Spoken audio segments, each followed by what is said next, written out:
नमस्कार, मैं हूं रवि अवस्थी और आपको इस वक्त की एक ऐसी खबर बता रहा हूं जिस पर शायद आपको यकीन नहीं होगा कि कितने बड़े पैमाने पर दुनिया जो है वो युद्ध को लेकर बिखर रही है, टूट रही है, एक दूसरे से विश्वास उठ रहा है।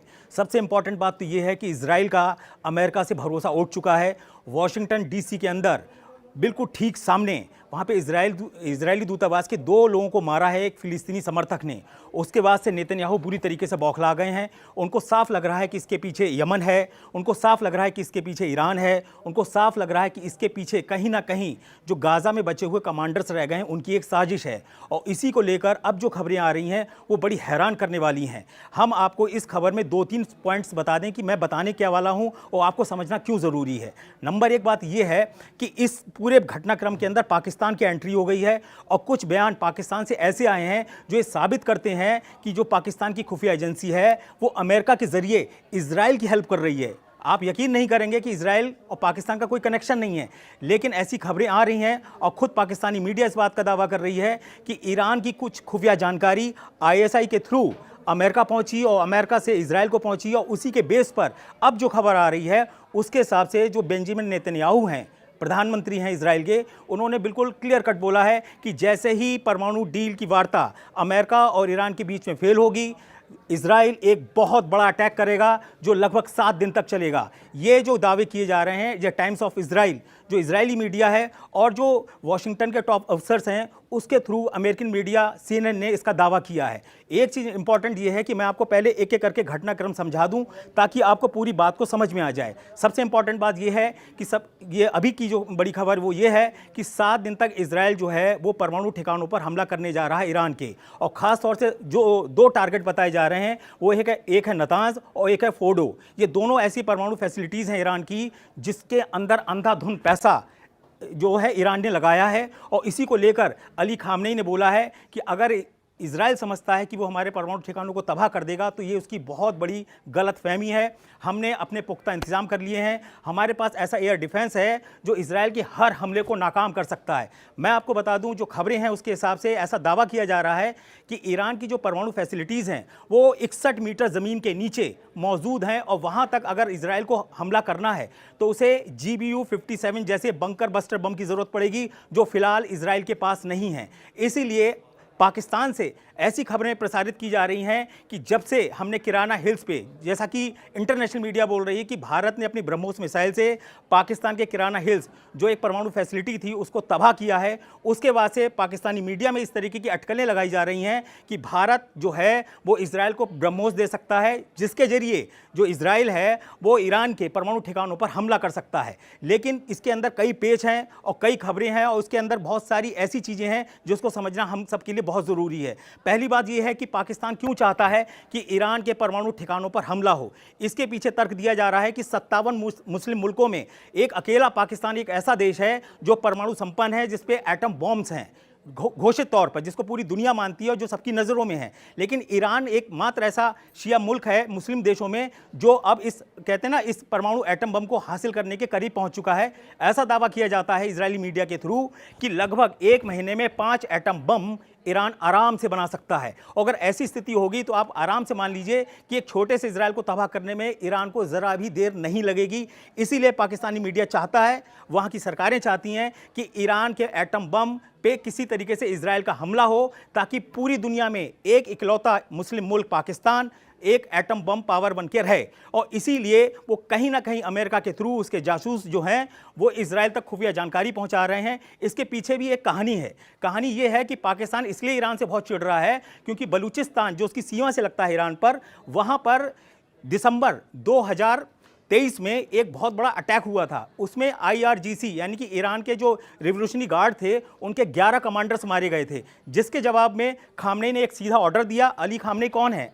अली खामनेई है ईरान के सुप्रीम लीडर। उनके कहने पर IRGC ने एक ज़बरदस्त मिसाइल अटैक पाकिस्तान की ज़मीन में घुसकर किया बलूचिस्तान के इलाके में। उसके बाद पूरा का पूरा पाकिस्तान बुरी तरीके से बौखला गया कि आखिर ईरान ने इतनी बड़ी मिसाइल अटैक हमारे ऊपर कैसे कर दिया।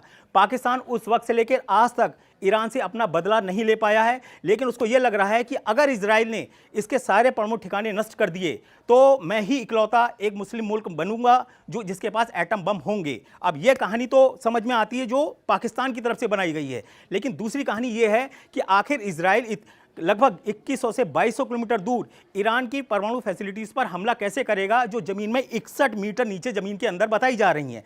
इसके पीछे दावे किए जा रहे हैं कि अगर GBU-57 बॉम्ब इजराइल को मिल जाए और अमेरिका दे दे तो हो सकता है कि वो एक बड़ा अटैक करे। लेकिन दिक्कत ये है कि GBU-57 एक ऐसा बॉम्ब है जिसका वजन ही 12 टन है और लंबाई है 6 मीटर। अब इतने बड़े बॉम्ब को और इतने वजन वाले बॉम्ब को वो दागने के लिए या अटैक करने के लिए आज की तारीख में इजराइल के पास एक भी एयरक्राफ्ट या बम वर्षक नहीं है। तो ऐसे में क्या है, ऐसे में एक ही रास्ता है, या तो अमेरिका ईरान पर हमला करने के लिए इजराइल की मदद करे। उसके लिए ट्रंप ने बिल्कुल साफ मना कर दिया है और नेतन्याहू को बोला है कि भाई ऐसा है, अगर तुम्हें हमला करना है तो अपने बलबूते पे करो, अमेरिका तुम्हारी कोई मदद नहीं कर पाएगा इस वक्त, क्योंकि हमारी और ईरान की परमाणु डील फाइनल होने वाली है। लेकिन इजराइल के खुफिया सूत्रों का दावा है कि ईरान और अमेरिका के बीच में जो परमाणु डील की बात हो रही है वो फेल होने वाली है और उसके तुरंत बाद पूरी तैयारी के साथ जो इजराइल है वो हमला करेगा। अब एक गुत्थी फिर वही आती है कि आखिर इतनी दूर जाकर इजराइल हमला कैसे करेगा। इसमें तर्क दिया जा रहा है कि ट्रंप ने अंदर खाने ऐसी बातें कही हैं जिसके आधार पर ये दावे किए जा रहे हैं कि अगर हमारी डील फाइनल नहीं होती है और टूट जाती है और ईरान नहीं मानता है हमारी बात, या अली खामनेई जो वहाँ के सुप्रीम लीडर हैं जो कह रहे हैं कि मैं किसी भी कीमत पर अमेरिका इजराइल के सामने नहीं झुकूंगा, चाहे हमें युद्ध सीधा ही क्यों ना करना पड़े।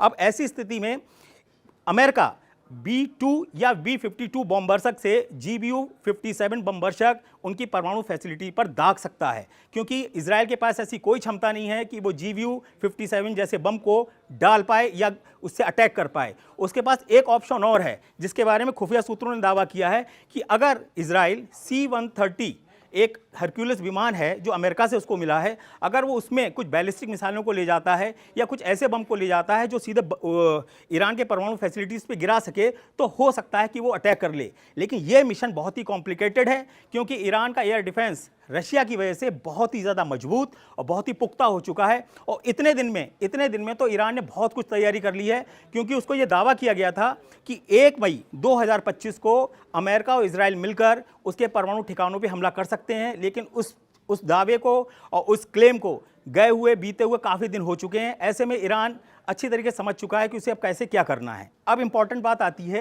कि ये हमने कई पॉइंट बनाए कि ईरान के परमाणु ठिकानों पर तबाही चाहता है पाकिस्तान। उसके पीछे की वजह सिंपल सी है कि पाकिस्तान चाहता है कि वो एक सुन्नी देश है और ईरान एक शिया देश है। अगर वो परमाणु संपन्न बन गया ईरान, तो क्या होगा, जो धाक है ना पूरे मुस्लिम वर्ल्ड में 57 कंट्रीज में कि पाकिस्तान साहब एटमी पावर है और ये कर सकता है वो कर सकता है, वो धूल हो जाएगी। और दूसरा क्या हुआ है, जो इंटरनेशनल मीडिया है, जॉन कूपर जैसे लोगों ने पोल खोल के रख दी है पाकिस्तान के परमाणु ठिकानों की। उसका सीधा कहना है कि भारत ने 2 ऐसे बंकर बस्टर मिसाइलें या बॉम्ब्स मारे हैं जिसमें किराना हिल्स में जो परमाणु फैसिलिटीज़ थी उसके इन आउट यानी कि एंट्री और एग्जिट जो पॉइंट थे उसको भारत ने ध्वस्त कर दिया है। उसके बाद से जो पाकिस्तान के परमाणु बम का था उसका धुआं निकल गया है। अब खबर आती है कि भारत क्या वास्तव में ब्रह्मोस मिसाइल देगा। आपको मैं बता दूं, हमारा और रशिया के बीच में एक समझौता है, हम किसी भी तीसरे देश को इतना घातक हथियार दे नहीं सकते। और अगर मान लो दे भी देते हैं तो अभी के फिलहाल उसकी जो रेंज है वो अधिकतम 300 किलोमीटर तक है। 800 किलोमीटर का एक वर्जन हमारा ब्रह्मोस का बन रहा है, लेकिन वो अभी ऐसा नहीं है कि हम इजराइल को दे दें डायरेक्ट जाके।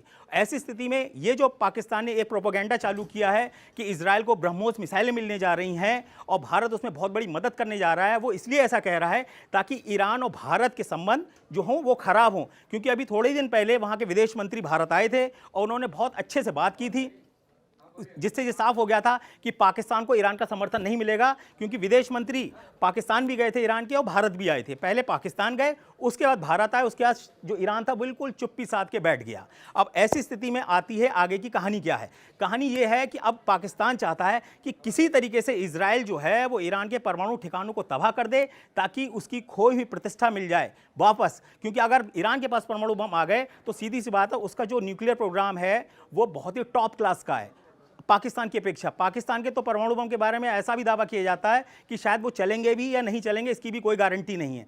तो ऐसी स्थिति में अब जो खेमेबंदी पूरे वर्ल्ड में चल रही है वो ऐसी चल रही है जिससे पाकिस्तान बौखलाया हुआ है और अमेरिका बौखलाया हुआ है। अमेरिका को लग रहा है कि इजराइल की वजह से, नेतन्याहू की जिद की वजह से मुझे गाजा में गालियाँ खानी पड़ रही हैं, मुझे यमन पर गालियाँ खानी पड़ रही हैं, और ईरान के मामले में तो वो सोच रहे हैं कि अगर मैंने इसको करा दिया तो रशिया मुझसे नाराज़ नहीं होगा।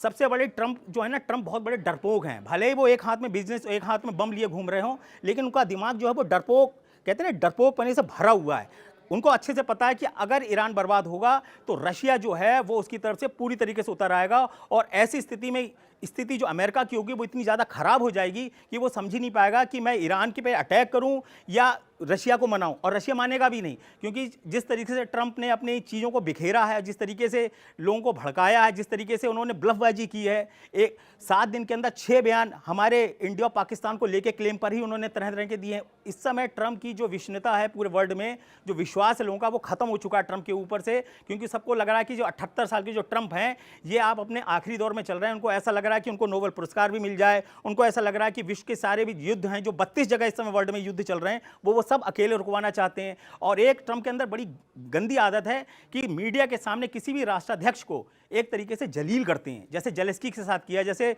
दक्षिण अफ्रीका के राष्ट्रपति रामफासो को उन्होंने जलील करने की कोशिश की। ये जो घटनाक्रम है इसने ट्रंप की जो कहते हैं ना इमेज को, वो कहते हैं छलनी करके रख दिया है।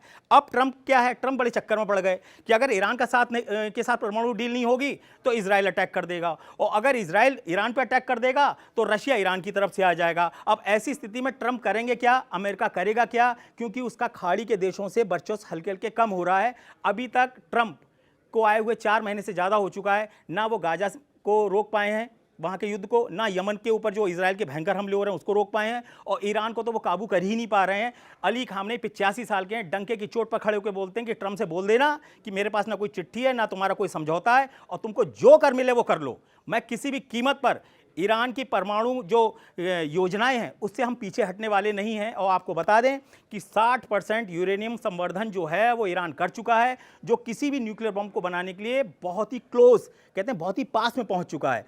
दावे तो ये हैं कि ये जो दिखाने के आंकड़े हैं असल में वो परमाणु बम बना चुका है। मैं यहाँ पे कंक्लूजन लेके ये आ रहा हूँ कि भारत की जो 96 घंटे की स्ट्राइक थी उसने सारे समीकरण बदल दिए हैं। इजराइल को लग रहा है कि जब भारत जैसा देश पाकिस्तान के परमाणु ठिकानों के ऊपर, जबकि हम नहीं क्लेम कर रहे हैं, फिर मैं आपको बोलूंगा जो इंटरनेशनल मीडिया का क्लेम है जिसमें जॉन कूपर नंबर 1 पर हैं, और उनका बिल्कुल क्लियर कट बोलना है कि भारत ने जो अटैक किया था उससे किराना हिल्स जो है वो तबाह हुए हैं, उसके एग्जिट और एंट्री पॉइंट, उसी को ध्यान में रखकर इजराइल का भी अब मन कर रहा है कि यार जब भारत ऐसा कर सकता है तो मैं ईरान की परमाणु फैसिलिटीज़ जो फोर्डो और नतांज हैं उसको तबाह क्यों नहीं कर सकता, क्योंकि यहाँ पे अब वर्चस्व की लड़ाई जो है वो एकदम सामने आ चुकी है। ऐसी स्थिति में अब जो पाकिस्तान है वो प्रोपेगेंडा कर रहा है। वहाँ के प्रधानमंत्री शहबाज शरीफ और जनरल आसिम मुनीर ने डंके की चोट पे बोला है कि भारत की तरफ से इजराइल ने 4 दिन की वॉर के अंदर बहुत ज़्यादा मदद की थी और उसी का फ़ायदा भारत को मिला है। यानी कि कहीं ना कहीं पाकिस्तान ये मानने को मजबूर हुआ है